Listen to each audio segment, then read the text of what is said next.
నమస్తే welcome to V3 news లక్ష్యం సమాజైతే నేను మానస ముందుగా హెడ్లైన్స్ ఏపీ మంత్రి శంకర్ నారాయణకు చేదు అనుభవం హంద్రెడి వజ్రాలపై ఆగ్రహంతో మంత్రిని అడ్డుకున్న రైతులు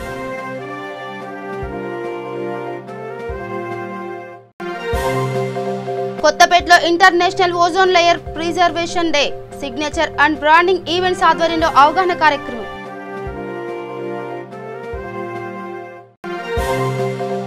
వికారాబాద్ జిల్లాలో పరిగి మాజీ ఎమ్మెల్యే మీడియా సమావేశం ప్రభుత్వం LRS ను వెనక్కి తీసుకోవాలన్న రామ్మోహన్ రెడ్డి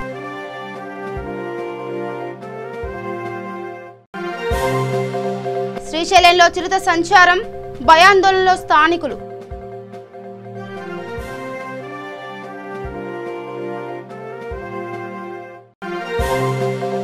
మెదక్ జిల్లాలో వర్షాలకు కూలిపోయిన పేదల ఇల్లు ప్రభుత్వం ఇల్లు కేటాయించాలన్న బీజేపీ నేతలు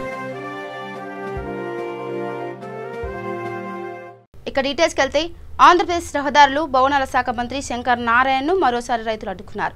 అనంతపురం జిల్లాలో జరిగిన వైఎస్ఆర్ ఆసరా కార్యక్రమానికి హాజరై వెనుతిరిగి వెళ్తుండగా రైతులు అడ్డుకున్నారు. ఈ ఘటన పెనుకొండ నియోజకవర్గంలో చోటు చేసుకుంది. మంత్రిగా మీరు సొంత నియోజకవర్గానికి హంద్రెడి వజ్రాలు తీసుకురావడం లేదంటూ శంకర్ నారాయణపై తీవ్ర ఆగ్రహంతో రైతులు నిలదీశారు. 2 సంవత్సరాలుగా పరిగి చెరువుకు నీళ్లు రావడం లేదంటూ రైతులు ఆవేదన వ్యక్తం చేస్తున్నారు.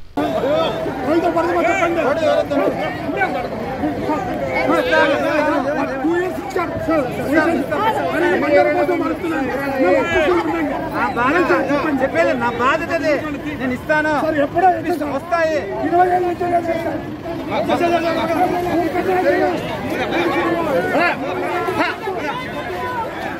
కొత్తపేట పరిధిలోని సత్యనగర్ కమిటీ హాల్లో international ozone layer preservation day పురస్కరించుకొని సిగ్నేచర్ అండ్ బ్రాండింగ్ ఈవెంట్స్ ఆధ్వర్యంలో అవర్ నేచర్ అవర్ ఫ్యూచర్ అనే నినాదంతో అవగాహన కార్యక్రమం ఏర్పాటు చేశారు. ఈ కార్యక్రమంలో భాగంగా ఎమ్మెల్యే సుధీర్ రెడ్డి, కొత్తపేట కార్పొరేటర్ జీవి సాగర్ రెడ్డి, కొత్తపేట మహిళా ప్రెసిడెంట్ విజయ, రాహుల్, రంగారెడ్డి, జిల్లా కోర్టు జడ్జి కస్తూరి, అనితారావు పాల్గొన్నారు.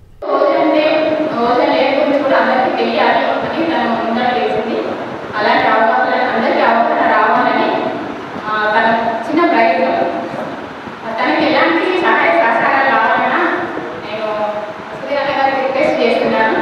మీ ఎన్ని ఉంటారన్నా తప్పకుండా యూత్కి ఈ కార్పొరేట్ సంస్థలకి అలాగే సాగరెడ్డి గారి సహకారం ఎట్లా ఉంటుంది. తనకే కాదు మాకు ఇక్కడ ఎవరికైనా కూడా ఏ సమస్య అయినా తన సహకారం మాకు తప్పకుండా ఉంటుంది. ముందు తరాల వారికి మనం ఇచ్చే గిఫ్ట్ ఏదైనా ఉంది అంటే మంచి ప్రకృతిని కాపాడాలి, పర్యావరణం, స్వచ్ఛమైన గాలి, నీరు, ఫుడ్, ఇదే మనకి వాళ్ళకి చేయాలి. మౌనిక గారు అవేర్నెస్ ప్రోగ్రామ్ అండ్ మౌనిక గారు అండ్ రాజు గారు అవేర్నెస్ ప్రోగ్రామ్ అంటే ఓజోన్ లేయర్ మీద అవేర్నెస్ ప్రోగ్రామ్స్ యువతకు తీసుకురావాలన్న ఉద్దేశంతో ఈ కార్యక్రమాన్ని ఏర్పాటు చేశారు. అది ఓజోన్ డే రోజు. నిజంగా కూడా ప్రపంచం మొత్తం కూడా కాలుష్య బారిన పడుతుంది. ఓజోన్ లేయర్ థిన్ అయిపోతుంది, పలచబడిపోతుంది. తద్వారా ఎర్త్కి వచ్చే సన్ రేస్ అంతా కూడా అల్ట్రావైలెట్ రేస్ అంతా కూడా మానవాళి మీద పడి రేపు మానవాళి మనుగడ ప్రశ్నార్థకమవుతుందని చెప్పేసి ప్రపంచ దేశాలు మరి అలాగే భారతదేశం మన రాష్ట్రం కూడా అనేక చర్యలు తీసుకుంటుంది. కాకపోతే మన రాష్ట్రంలో తెలంగాణ ముఖ్యమంత్రి ఇంకా యాక్టివ్గా హరితహారం పేరిట టోటల్ తెలంగాణని గ్రీన్ బెల్ట్ చేద్దామన్న ఉద్దేశంతో కంప్లీట్గా ఈ గ్రామాల ఒక నర్సరీని ఏర్పాటు చేస్తుంది. ప్రతి గ్రామానికి ఒక నర్సరీ ఉంది. గతంలో ఎప్పుడు కూడా కనీవిని ఎరగలేదు, దేశంలో ఎక్కడ కూడా లేదు. కేవలం తెలంగాణ గ్రామంలో ఒక నర్సరీ ఏర్పాటు చేసి అందులో చెట్లు పెంచి ఆ ప్రాంతంలో గ్రీన్ బెల్ట్ ఏర్పాటు చేసి ప్రతి మున్సిపాలిటీకి ఒక టార్గెట్ పెట్టి మీ దగ్గర గ్రీన్ బెల్ట్ ఎంత ప్రోగ్రెస్ అవుతుంది కంపల్సరీ చెప్పాలి. లేకపోతే ఆ మున్సిపాలిటీ మీద కూడా చర్యలు తీసుకునేటట్టు చట్టంలో పొందుపరచింది. కాబట్టి రాబోయే 5 సంవత్సరాలు తెలంగాణ మొత్తం కూడా భారతదేశంలో ఉన్న అత్యధికంగా గ్రీన్ బెల్ట్గా తయారయ్యే అవకాశం ఉంది. కాబట్టి తద్వారా మానవాళిని మనం రక్షించుకునే అవకాశం ఉంది, కాలుష్యం తగ్గే అవకాశం ఉందని చెప్పేసి మనం చేసుకుంటూ మరి మౌనిక గారు అండ్ రాజు గారు చేసే ప్రయత్నాన్ని ప్రత్యేకంగా అభినందిస్తూ వాళ్ళు ఇదే విధంగా ఖచ్చితంగా అందరూ కూడా యువకుల్లో ఒక చైతన్యం తీసుకొచ్చేసి అందరూ కూడా పొల్యూషన్కు సొల్యూషన్ ప్లాంటేషన్ అనే విధంగా డైరెక్షన్గా ముందుకు తీసుకుపోతే బాగుంటుందని చెప్పేసి మనం చేసుకుంటూ సెలవు తీసుకుంటాం. ప్రోగ్రామ్ జరిగిందండి ఇక్కడ. సో దానికి మన ఎమ్మెల్యే సుధీర్ రెడ్డి గారు అండ్ కార్పొరేటర్ గారు వచ్చారు, సాగర్ రెడ్డి గారు, అండ్ వేరే డిగ్నిటరీస్ కూడా ఇక్కడ వచ్చారు. సో బేసికల్గా ఓజోన్ లేయర్ అనేది డిప్లీషన్ స్టార్ట్ అవుతుంది. సో మన సిగ్నేచర్ బ్రాండింగ్ అండ్ ఈవెంట్స్ నుంచి మనం ఆ డిప్లీషన్ని ఎలా కంట్రోల్ చేయొచ్చు అన్న అవేర్నెస్ క్రియేట్ చేయడానికి ఈ ఈ programme main motto. So our slogan is our nature, our future. So today's nature is our tomorrow's future. So please everybody, అందరూ ప్లాంటేషన్ అన్నది హాబీ లాగా మనం చేసుకోవాలి. ఖచ్చితంగా ఓన్లీ ప్లాంటేషన్ ద్వారా we have to save trees, we have to save papers, everything అనేది మనం save చేసుకుంటూ ఉంటేనే మన ఓజోన్ లేయర్ అనేది డిప్లీషన్ స్టాప్ అయిపోయి దాని ఆ థిక్నెస్ అనేది పెరగడం స్టార్ట్ అవుతుంది. So that we won't get any kind of skin diseases and all.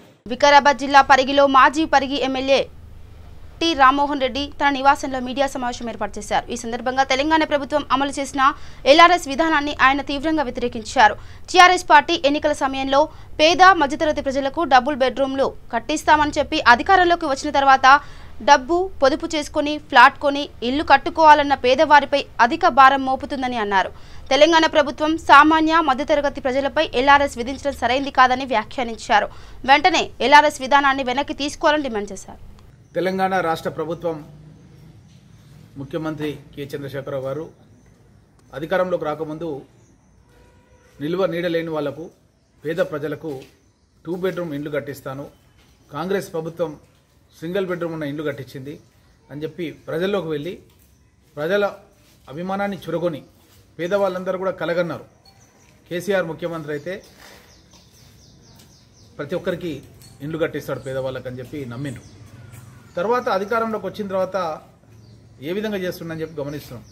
పేదవాళ్ళు కష్టపడి వాళ్ళ జీవితాంతం ఉద్యోగం చేసో చిన్న చిన్న వ్యాపారాలు చేసో ఒక ప్లాట్లు కొనుక్కొని ఆ ప్లాట్లలో ఏ విధంగా 2 బెడ్రూమ్ ఇల్లు కట్టుకోవాలి అన్న ఆలోచనలతో ఉంటే కాంగ్రెస్ మొన్న 2018 ఎన్నికల లోపల మేము మేనిఫెస్టోలో చెప్పినాం, ప్రభుత్వ భూమిలోనే కాదు సొంత భూమిలో కూడా మీకు కనుక ప్లాట్ ఉంటే మేము ఇల్లు కట్టిస్తామన్న మాట మేము చెప్పడం జరిగింది. ముఖ్యమంత్రి ఏమన్నాడంటే లేదు నేను 2 బెడ్రూమ్ హౌసెస్ కట్టిస్తానని చెప్పాడు. అందరు నమ్మి ఓట్లేస్తే ఈరోజు 2 బెడ్రూమ్ ఇల్లు కట్టలేదు. కనీసం వాళ్ళకు ఉన్న ప్లాట్లలోనైనా ఇల్లు కట్టుకోవడానికి వెసులుబాటు కల్పిస్తాడేమో అని చెప్పి 1000 కళ్ళతో ఎదురు చూస్తుంటే ఈరోజు కరోనా వచ్చి పేద వర్గాల వాళ్ళు మధ్యతరగతి వాళ్ళు ఈరోజు బతికే దుర్భరం అయిపోయింది. ఎవరికి ఫోన్ చేసినా సరే మృత్యువాత పడ్డట్టు చనిపోయినట్టు ఆర్తనాదాలు వినబడుతున్నాయి ఎక్కడికి వెళ్ళినా సరే.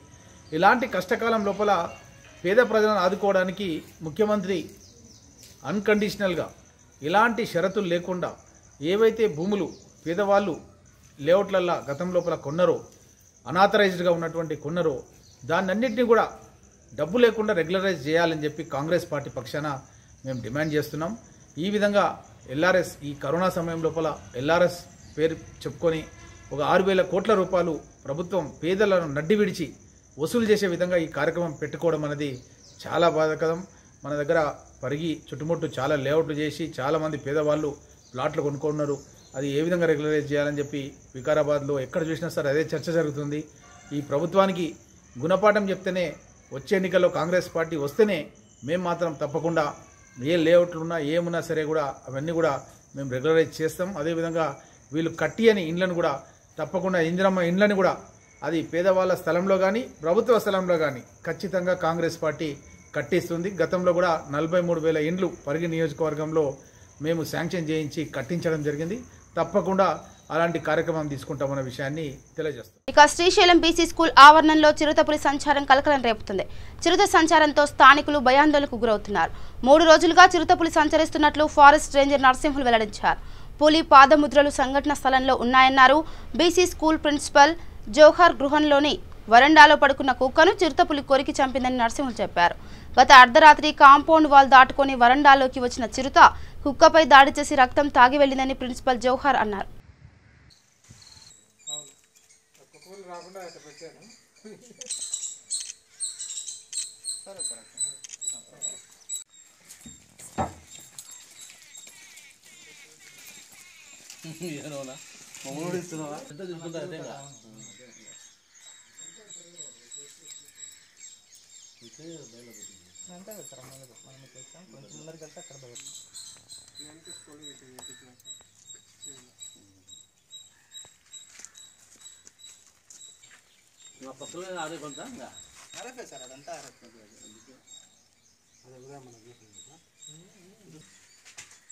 మొత్తం అంతా చుట్టుపక్కలంతా చూసాను. ఓన్లీ ఇక్కడ అక్కడ మామూలు వస్తున్నాను.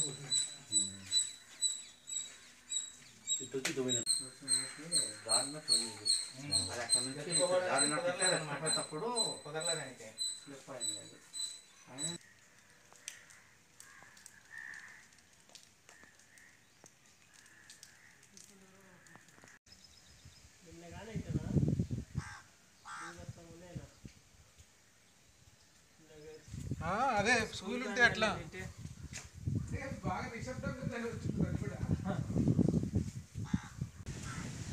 2 రోజులుగా కురుస్తున్న భారీ వర్షాలకు మెదక్ జిల్లా రామాయంపేట మండలం కాట్రియాల తాండాలో 4 పాత పూరిల్లులు కూలిపోయాయి. వర్షాలు బాగా కురవడంతో పాములు ఇళ్లలోకి వస్తున్నాయని, ప్రాణాలు అరచేతిలో పెట్టుకుని జీవిస్తున్నామని తండావాసులు తమ ఆవేదన వ్యక్తం చేస్తున్నారు. రోడ్లన్నీ పూర్తిగా బురదమయం అయ్యాయి. మారుమూల ప్రాంతం కావడంతో వీరి సమస్యలు సమస్యగానే మిగిలాయని బీజేపీ నాయకులు సర్దార్ సింగ్ సబవత్ దేవి ఆరోపించారు. ప్రభుత్వం డబుల్ బెడ్రూమ్లు ఇస్తానని చెప్పి కనీసం సింగిల్ బెడ్రూమ్ కూడా ఇవ్వలేదని, పాత ఇళ్లలో ఉండే నిరుపేదలు వర్షాలకు తీవ్ర ఇబ్బందులు పడుతున్నారని అన్నారు. ప్రభుత్వం అధికారులు వెంటనే చర్యలు తీసుకోవాలని బీజేపీ నాయకులు డిమాండ్ చేశారు.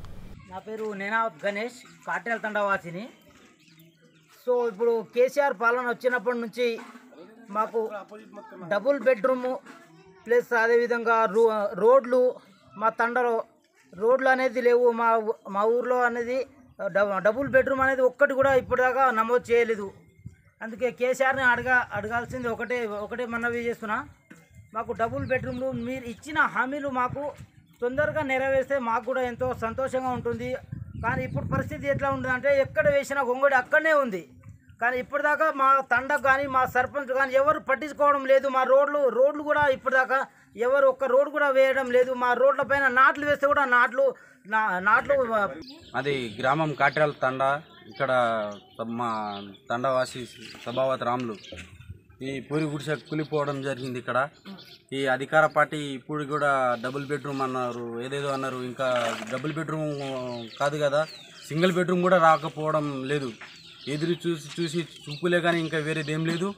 ఇంకో విషయం ఏంటంటే ఈ పూరి గుడిసెకు రిపేర్ చేపిద్దామని కట్టెల కోసం అడవికి వెళ్ళినా వీళ్ళకు ఫారెస్ట్ డిపార్ట్మెంట్ వాళ్ళు మొత్తం ఫైన్ వేయడం జరుగుతుంది.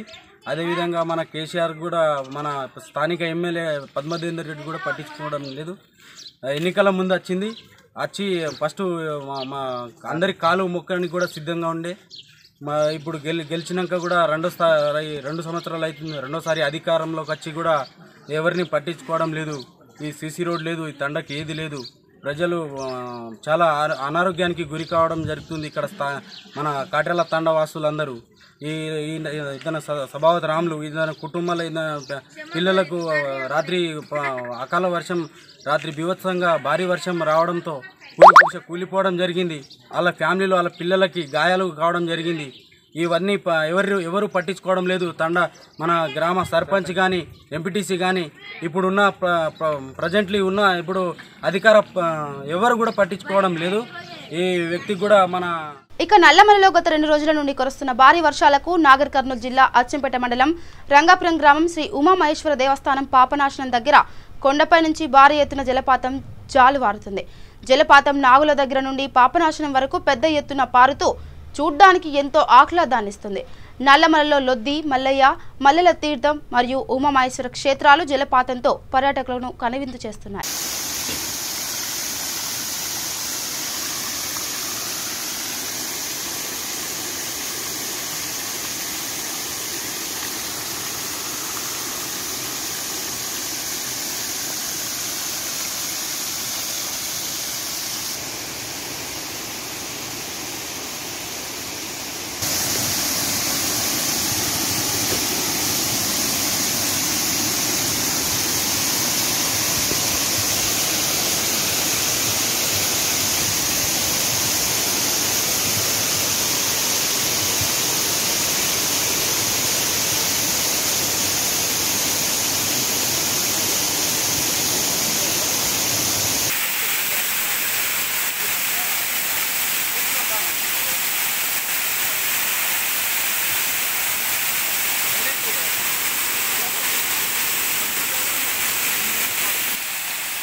ట్రైబల్ హాస్టల్స్ ఆశ్రమ పాఠశాలలో పనిచేసే డైలీ వేజ్ లేబర్కు పెండింగ్లో ఉన్న వేతనాలను వెంటనే విడుదల చేయాలని గిరిజన సంఘం సిఐటియు నాయకులు డిమాండ్ చేశారు. నాగర్ కర్నూలు జిల్లా అమరాబాద్ మండలం మున్ననూరులో నిరసన తెలిపారు. అనంతరం డిటిడిఓ కార్యాలయం వరకు ర్యాలీగా వెళ్లి డిటిడిఓ అశోక్ వినతి పత్రం అందించారు. ఈ సందర్భంగా గిరిజన సంఘం జిల్లా ప్రధాన కార్యదర్శి సిఐటియు జిల్లా నాయకులు గోపాల్ మాట్లాడుతూ గత 5 నెలలుగా డైలీ వేజ్ లేబర్ వేతనాలు పెండింగ్లోనే ఉన్నాయని, వాటిని వెంటనే విడుదల చేయాలని వారు డిమాండ్ చేశారు. గత కొన్ని సంవత్సరాలుగా పనిచేస్తున్న వారిని అక్రమంగా తొలగిస్తున్నారని వారు ఆరోపించారు. ఈ కార్యక్రమంలో డైలీ వేజ్ లేబర్స్ తో పాటు సిఐటియు గిరిజన సంఘం నాయకులు పాల్గొన్నారు. స్టడీ చేసి అవన్నీ ఒక రిపోర్ట్ పెట్టి కమిషన్కు రాస్తూ దృష్టి తీసుకెళ్తే నాకేం అధికారం ఉండదు కదా. గవర్నమెంట్ ఇస్తేనే బడ్జెట్ మనం రండి.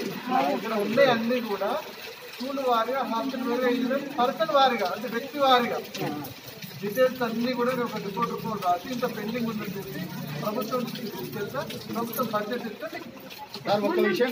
వికారాబాద్ జిల్లా పరిగిలో వికారాబాద్ కాంగ్రెస్ పార్టీ ఉపాధ్యక్షుడిగా లాలు కృష్ణ ప్రసాద్, జిల్లా కాంగ్రెస్ పార్టీ ప్రధాన కార్యదర్శులుగా హనుమంతు ముదిరాజ్, మండలాల కార్యదర్శుల నియామకాలు చేపట్టారు. ఈ కార్యక్రమంలో పరిగి పట్టణ అధ్యక్షుడు కృష్ణ, మండల కాంగ్రెస్ పార్టీ అధ్యక్షుడు పరశురాం రెడ్డి, మండల యూత్ కాంగ్రెస్ అధ్యక్షుడు నాగవర్ధన్ తదితరులు పాల్గొన్నారు. ఆ విధంగా మనము ఈ గవర్నమెంట్ ఉన్నప్పటికీ కూడా ఈ సంక్షేమ పథకాలు ప్రజలకు అందజేసే దానిలో మనం పోరాటం చేయాలి. ఇప్పుడు మొన్ననే మీకు తెలుసు 13 ఎకరాల భూమి టీఆర్ఎస్ వాళ్ళు దేవాలయ భూమి అమ్ముకున్నారు. మన పరిగి కిష్టమ్మ గుర్తాండ మన కౌన్సిలర్ ప్రాతినిధ్యం వహిస్తాం మన జర్పుల శ్రీనివాస్, వాళ్ళకు వాళ్ళ దాండనే కిష్టమ్మ గుడి పేరు ఉంది, కానీ కృష్ణుడు లేడు అట. కృష్ణుడు ఎత్తుకపోయారు. ఈ పాలకులు అట్లా తయారైపోయారు. పాలకుడు అనేవాడు ఎక్కడికి ఎట్లుంటాడు అంటే, రాజులు వాళ్ళ రాజ్యం బాగుండాలంటే, వాళ్ళ పిల్లలు బాగుండాలంటే గుడులు కట్టియాలి, దానాలు చేయాలి. అట్లాంటిది ఒకటి వెనక నుంచి చరిత్ర వస్తుంది. రాజరికం పోయినాక ప్రభుత్వాలు కూడా ప్రోత్సాహం చేస్తున్నాయి. ఇప్పుడే మన శశిధర్ ప్రజర్ చెప్పిండు, వాళ్ళ ఊర్లో గుడి ప్రభుత్వ ప్రోత్సాహంతో 23 లక్షల గుడి 17 లక్షల రూపాయలు గవర్నమెంట్ ఇస్తుంది. మిగతాయి వాళ్ళు చందాలు సేకరణ చేసి కట్టిస్తుంది.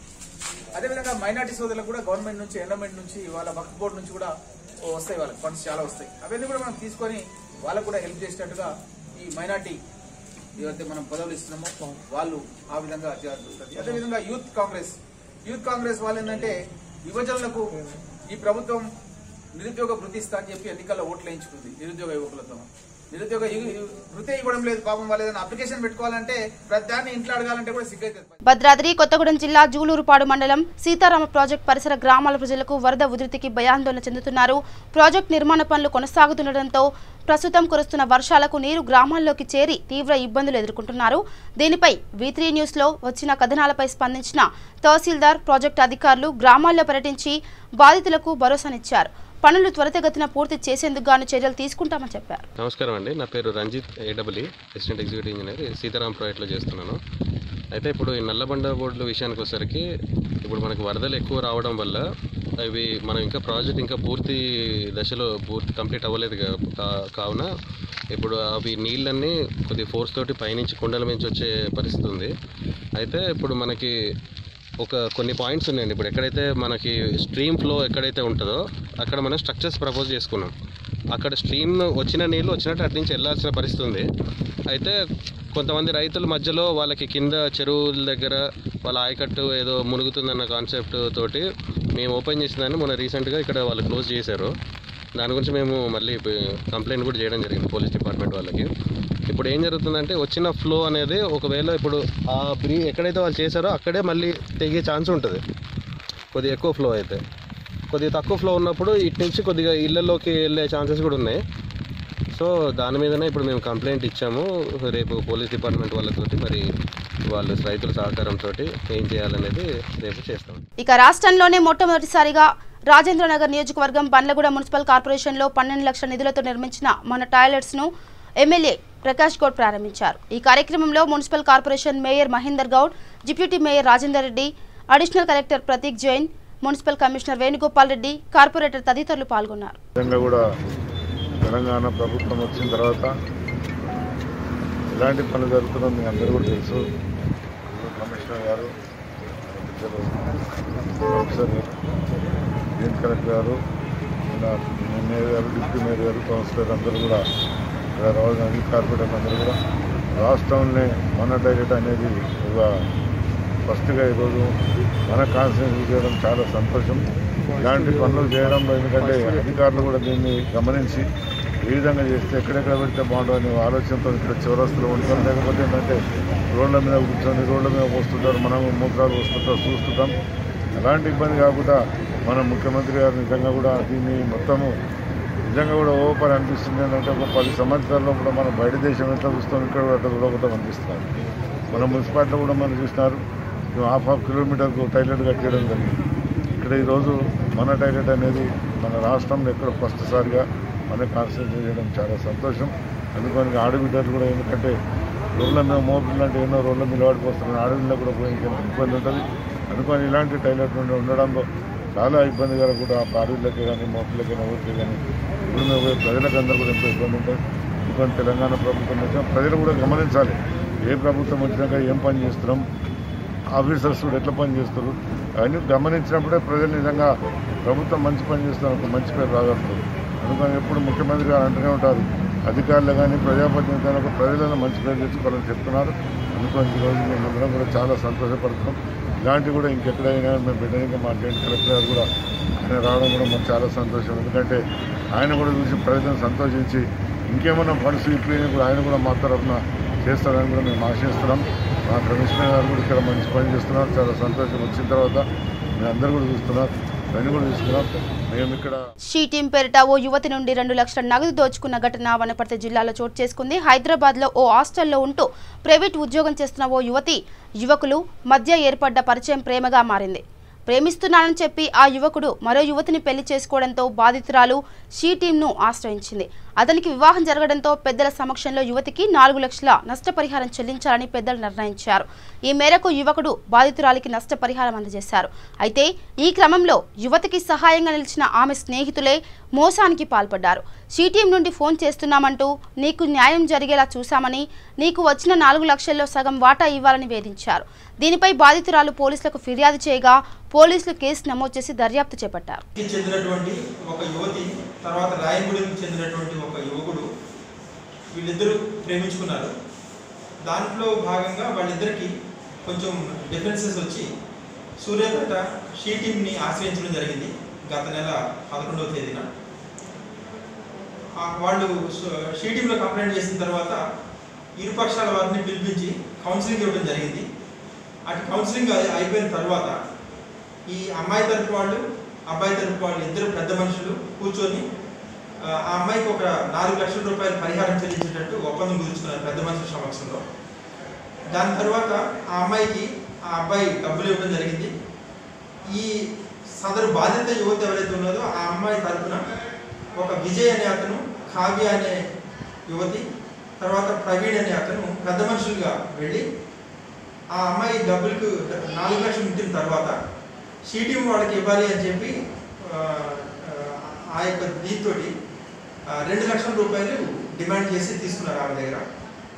ఆ అమ్మాయికి అనుమానం వచ్చి షీటీం వాళ్ళని సంప్రదిస్తే అదంతా అవాస్తవం అని చెప్పి నిర్ధారించుకున్నది. తర్వాత 3 రోజుల క్రితం ఇక్కడ టౌన్ పోలీస్ స్టేషన్లో ఆ బాధిత యువతి కంప్లైంట్ చేయడంతో మనం కేసు రిజిస్టర్ చేసాం ఎక్స్ట్రాక్షన్ కింద.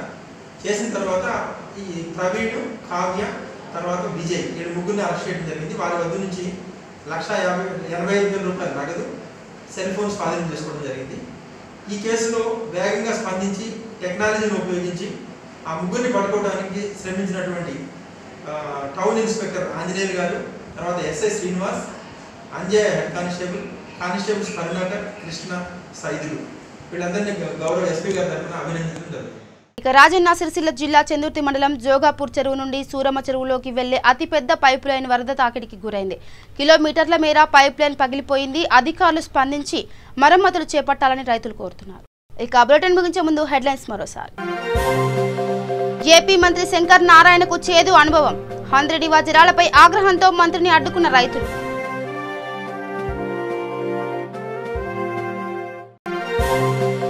కొత్తపేటలో international ozone layer preservation day, signature and branding events ఆధ్వర్యంలో అవగాహన కార్యక్రమం.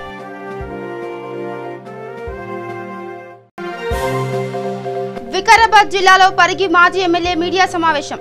ప్రభుత్వం ఎల్ఆర్ఎస్ ను వెనక్కి తీసుకోవాలన్న రామ్మోహన్ రెడ్డి.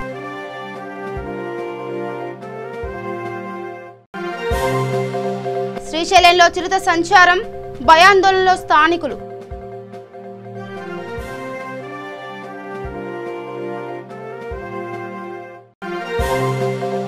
మెదక్ జిల్లాలో వర్షాలకు కూలిపోయిన పేదల ఇల్లు. ప్రభుత్వం ఇల్లు కేటాయించాలన్న బీజేపీ నేతలు. ఇవి bulletin updates. Keep watching V3 news. లక్ష్యం సమాజహితం. నమస్కారం.